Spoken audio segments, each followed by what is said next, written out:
Orden un poco acá. Acá. ¿De nuevo? De nuevo, por favor.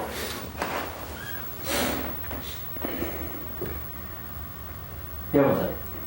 Ya. Entonces,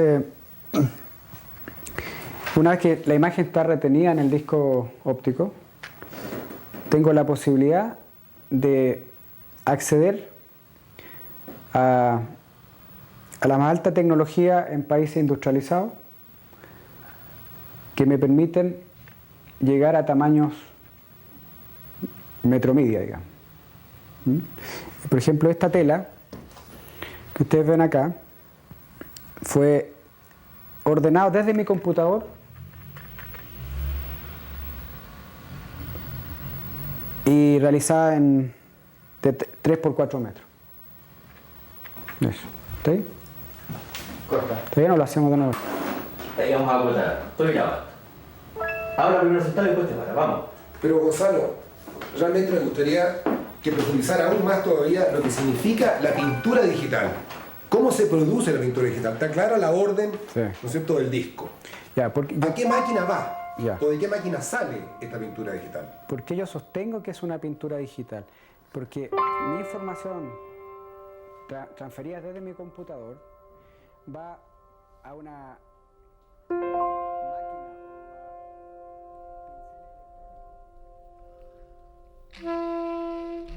Recuerdo haber visto ese intento de la cultura en televisión, digamos, o el arte multimedia llevado en ese formato. Artistas trabajando con el video no había. Está Juan en Nueva York y estoy yo regresando de Barcelona, en el 79.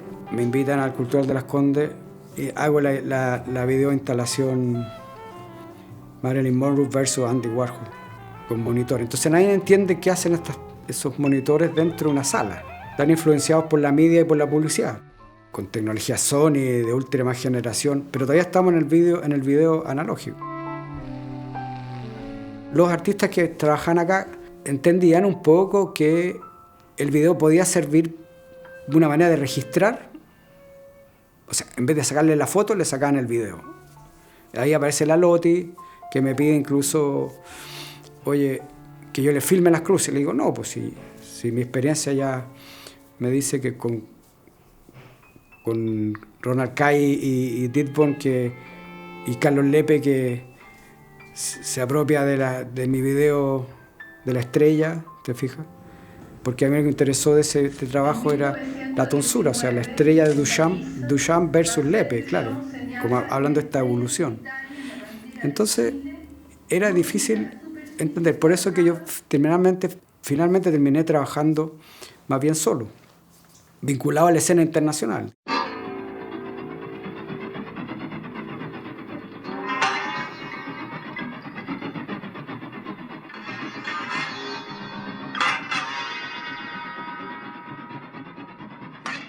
Hay que investigar también el proceso en el cual Mesa empieza a hacer este tipo de cosas.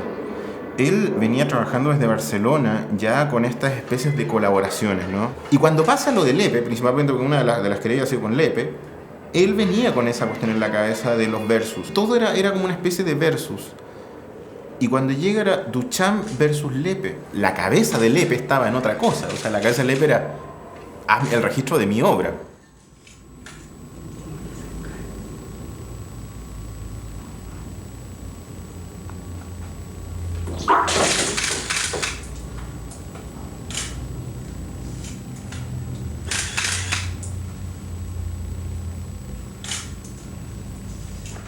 Carlos Lepe se autorrepresenta. Él es el protagonista de su propia obra. Su actitud crítica y enjuiciadora del objeto artístico lo lleva a abolir toda realidad material de la obra. Esta queda reemplazada por el propio artista, quien se pone en escena, se autorrepresenta para revelar su propia situación de vida. Su cuerpo, alterado por el yeso que lo recubre, por el maquillaje que modifica su rostro y por los ganchos que distorsionan sus facciones, asume una dolorosa carga expresiva.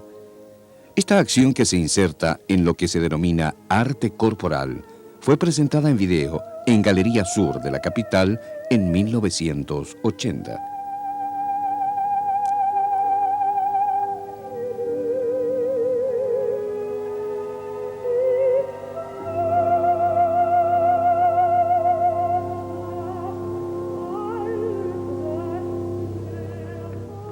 No es que no se le reconociera a Gonzalo Meza su coautoría en el registro de la acción de la estrella, sino que se estaba dispuesto a no reconocerle absolutamente nada. Porque podría habérsele reconocido como un tipo viniendo de fuera, manejando unos referentes que eran muy cercanos a los que ellos recurrían. El punto es bajo qué condiciones esas prácticas se validan y él no tiene a nadie que le valide su práctica. Entonces, como no le fue reconocido, él sigue una vía autónoma que implica hacerse validar en los encuentros de arte joven de Las Condes, donde sí lo ocurre, y ganando el premio de gráfica del concurso de la Colocadora Nacional de Valores en el año 1981. O sea que se les escapa por el costado y Gonzalo Meza es premiado. Yo creo que Meza tiene suficientes créditos por sí mismo para no necesitar de la mano de Lepe o de la mano de Nelly o de la mano para poder mostrar trabajos tan espectaculares como Santiago Punto Cero, por ejemplo.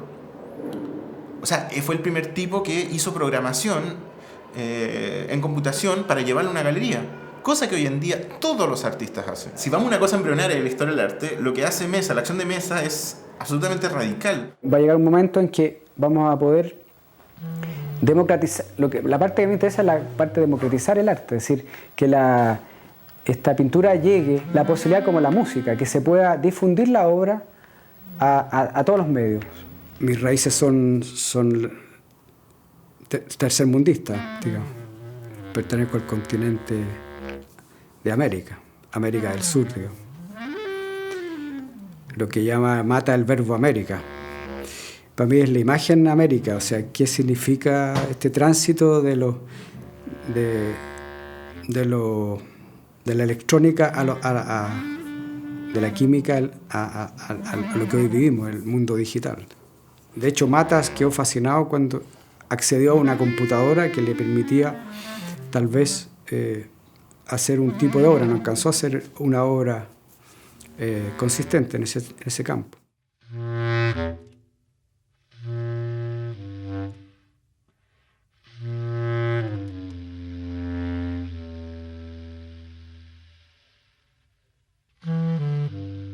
En Chile mi idea fue decir, hay una trayectoria de 10 años, de los 70 a los 80, pero yo voy en este camino, que es la liberación de la información y hacia el octavo arte, que después lo puedo conceptuar mejor estudiando un poco qué significa transmisión de datos a través de Internet.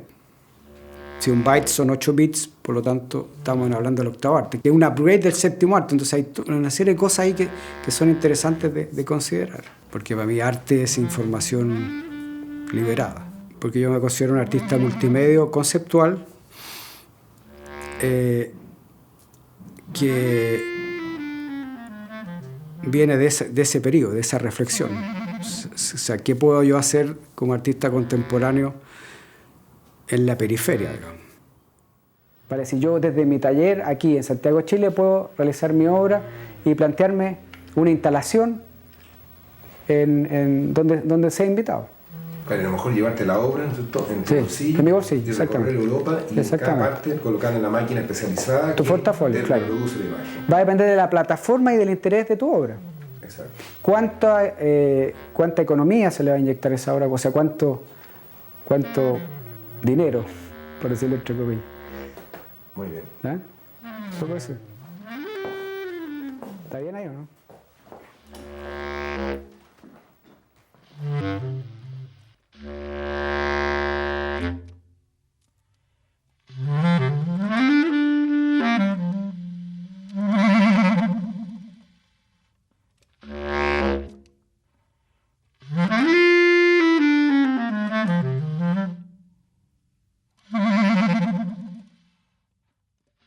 Eugenio Díaz lo decía de una manera muy bonita cuando le preguntaban sobre las pinturas aeropostales, que lo político en el arte era el pliegue.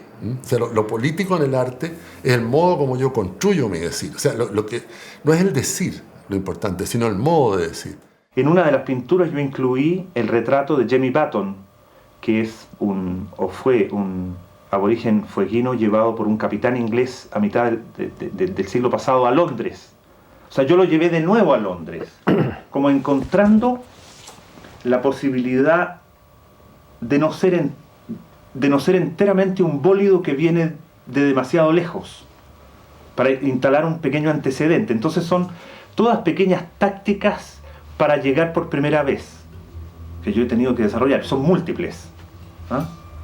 Tiene que ver con los textos que van en los sobres, con el idioma en el que yo tengo que escribir arriba de los sobres, con el orden de imágenes, con la noción absolutamente petrificada que se tiene de Chile en el exterior.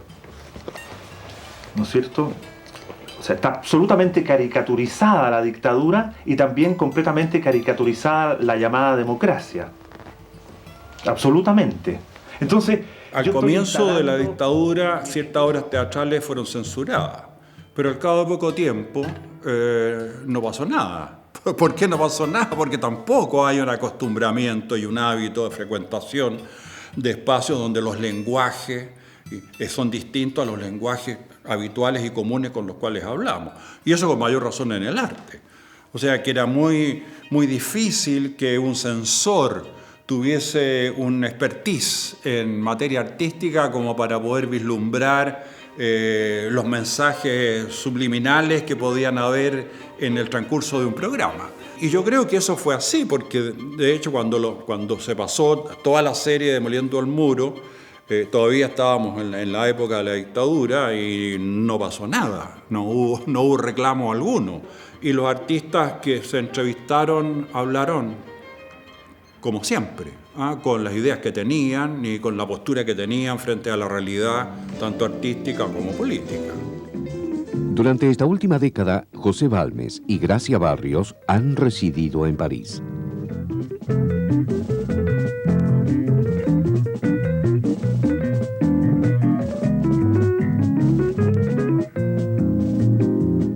Viven en un histórico edificio situado en el barrio Montparnasse, centro de la actividad artística a comienzos del siglo XX. Este edificio, conocido con el nombre de La Ruche o La Colmena por su planta circular, que consta de varios pisos, donde los talleres son especies de celdillas, acoge a este matrimonio conjuntamente con otros artistas de diversas nacionalidades. Nadie no dijo, ¿cómo vamos a estar? Todo lo contrario, entendieron perfectamente, ¿no es cierto?, dónde estábamos situados, que era un esfuerzo extraordinario, en tiempos de dictadura, tal como tú señalas, pero se dijo bastante. Subliminalmente, directamente una palabrita por el lado, te digo tú, pero entendimos, en todo el público de Chile entendió, los que vieron el programa, que estábamos trabajando con los exiliados, estábamos en el exilio. Esto de alguna manera a uno, como que uno se siente muy comprometido, se siente incluso con una gran responsabilidad. Es un hecho que a mí me emocionó mucho desde el principio, esta posibilidad no solamente de estar aquí en La Ruche cuando nos ofrecieron el taller, sino que sea exactamente además el taller en que trabajó Chagall. Y es una época, un periodo en que él además realizó lo mejor de su creación, y es muy curioso además, porque siempre se ha dicho que La Ruche fue un lugar también de paso de artistas, y de artistas de exilados de muchas partes del mundo. En esa época eran artistas que eran de los años 8, 10, 12, que venían del este. Algunos eran polacos, judíos rusos, como en el caso de Chagall, y en general de países del este de Europa. Entonces, hay una cierta coincidencia además. Primero, el aspecto de que sea Chagall, ¿no es cierto?, y el carácter en que él venía junto con otros artistas. La Ruche tuvo siempre ese carácter de lugar de refugio y de exilio de muchos artistas de distintas partes del mundo.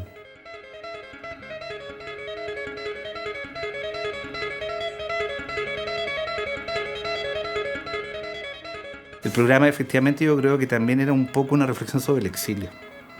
Y no solamente sobre la vida de los artistas chilenos y su devenir internacional, sino que era también un poco la expulsión de un imaginario estético que se busca y se trata de devolver a un escenario donde para presentarlo hay que trabajar con subtextos. Entonces yo creo que en ese sentido fue bastante original la idea planteada por Galace y Vilche.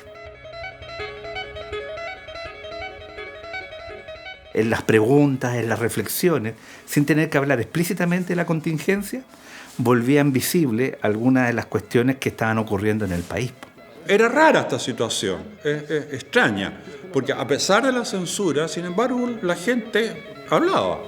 Nosotros tuvimos un cierto cuidado para evitar que la censura cayera fuertemente por haber sido demasiado radicalizada el discurso que nosotros estábamos haciendo. Pero uno tiene posibilidad a través del lenguaje que emplea de buscar subterfugios que te permitan llegar al mismo resultado, pero merodeándolo, ¿no es cierto?, y no metiéndose de frentón debajo de las patas del caballo. Yo creo que siempre en la historia de las personas hay momentos muy duros, momentos difíciles. Desde cierto punto de vista, desde luego, ese lo fue. Son prácticamente casi 10 años difíciles por toda una serie de razones que todos conocemos. Muy duros porque no es un problema de elección, ¿no es cierto?, como en otras veces en que uno había viajado por estos países y estos continentes 4 o 5 veces antes, ¿no es cierto?, a partir de los años 50 y 50. Esa es la situación de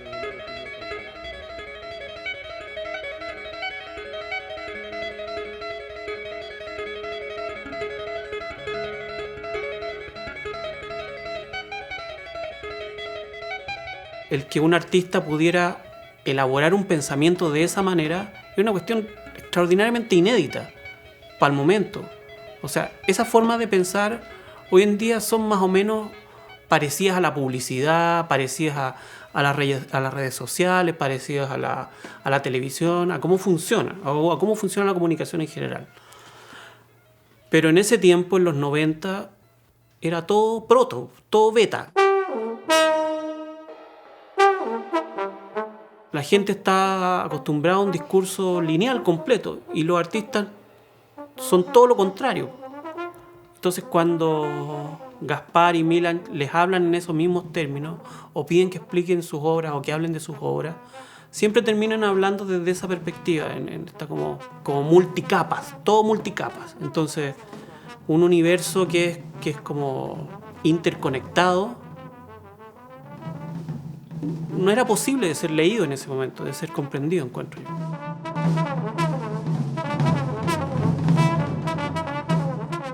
Como que transformaban mucho en maestro al artista, lo ponían en un nivel, en un zócalo muy superior al ciudadano normal, entonces su pensamiento se volvía inaccesible. And saw, through the finder, that the Yanomami who had been behind was now seriously threatening me with bent bow, ready to shoot. ¿Cómo le explicáis a alguien el uso de las drogas en Juan Downey bajo ese esquema? Cuando Chile venía saliendo de la dictadura, entonces la cuestión era súper polar, había bien y mal nomás. Entonces no hay más alternativa entre medio. Por lo tanto, las personas no pueden entender otra cosa que no sea A o B.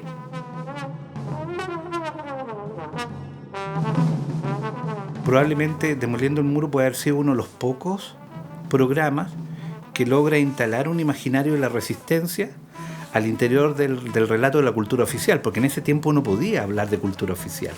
Que comience con una entrevista a Pepe Balmes ya era una inflexión rara, ya introducía una cuña que había que leer entre líneas.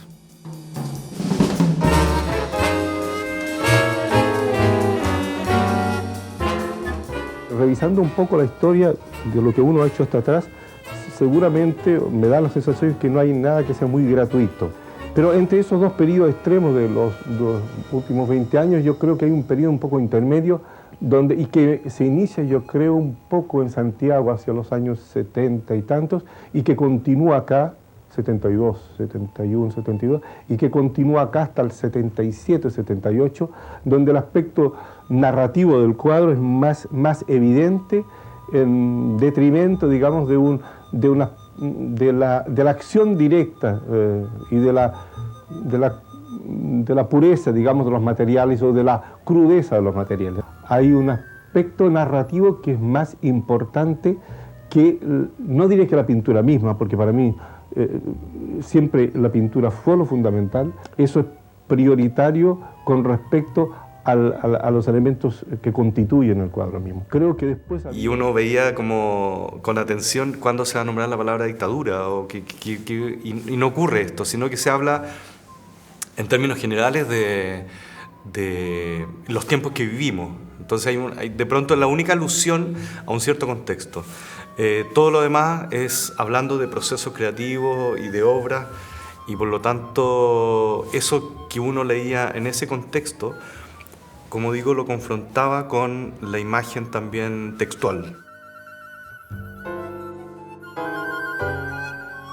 Vaya que curioso e inédito, en 1983 aparezca un programa financiado por el Consejo Nacional de Televisión, autorizado por DINACOS, por la Dirección Nacional de Comunicación Social, en la que aparezca como primer entrevistado una persona que a todas luces todo el mundo conocía como un opositor explícito al régimen militar. Y que, claro, se compensaba por la figura de Lili Garofalo, como para hacer aquí la idea de que en las artes las oposiciones más bien conviven y no se destruyen. Era como también el otro mensaje, que los artistas podían convivir en el mundo de los antagonismos.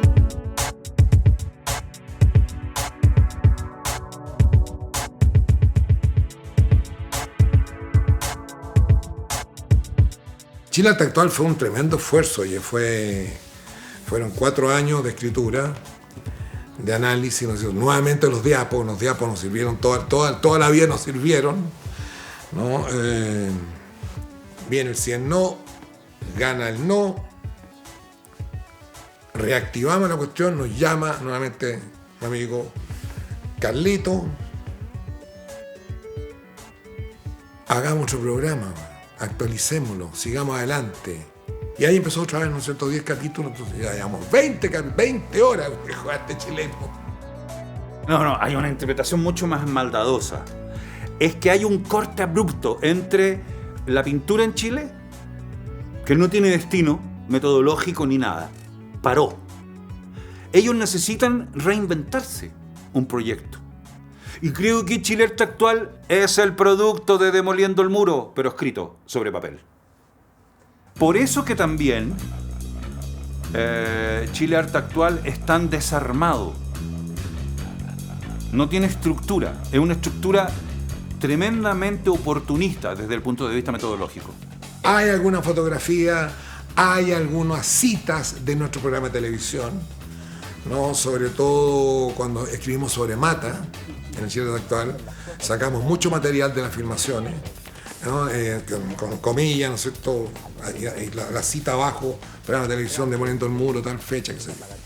Bueno, en sí nos sirvió muchísimo.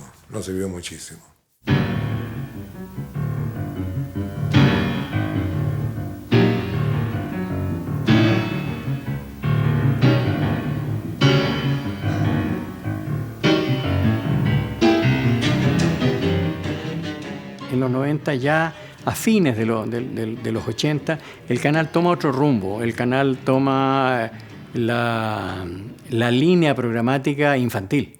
Y ahí surge el Pipiripá, ¿no es cierto? Surge el Pipiripá ahí más o menos a mediados de los 80, y se posesiona, y ya la cosa cultural ya se olvida, y prevalece la cosa infantil.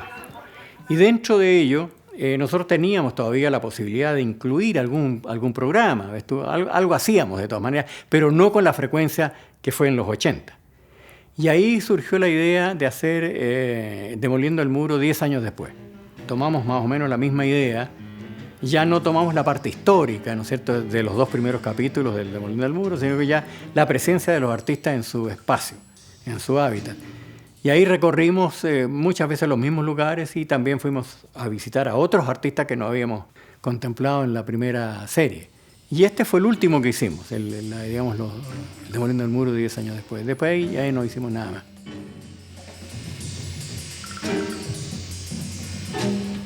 Iniciamos esta noche nuestro segundo programa. Mitos privados, mitos públicos. Seguramente, ¿no es cierto?, si hubiésemos estado a lo mejor, y esto, autocrítica, mejor preparados por todo, ¿no es cierto?, el punto de vista semiológico, ¿no?, analítico, teoría crítica, habría salido más denso, más pesado desde el punto de vista teórico, pero no teníamos la noción de cómo abarcar efectivamente desde el punto de vista analítico crudo el programa, porque además nuestros interlocutores no nos habían entendido. ¿Te fijas tú? Entonces, no es que haya sido más coloquial, sino que fue mucho más a la medida del gran público, porque esto salió al aire, viejo, y lo vieron miles de personas, viejo.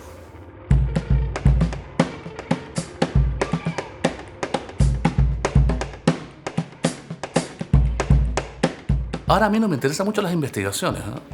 Me interesa más la reflexión. Y creo que en Chile lo necesario es producir documentos, más que investigar documentos, que son pocos, ¿eh? Hay mucho mito al respecto, ¿eh? No estamos nosotros aquí desenterrando los papiros del Mar Muerto, ni tampoco el Vaticano. Entonces, interesante eso, que es un país muy reflexivo en un punto, pero esa reflexión no sé si la hacen los historiadores, ¿eh? Del arte me refiero. Lo hacen más bien los escritores, los narradores, los poetas. Es como un trabajo arqueológico, ir abriendo capas geológicas para ingresar cada vez más a las respuestas fundamentales del hombre. Es mirar más y conocer en profundidad. Y quien ha mirado mucho y ha conocido en profundidad es un artista que ahora vamos a ver.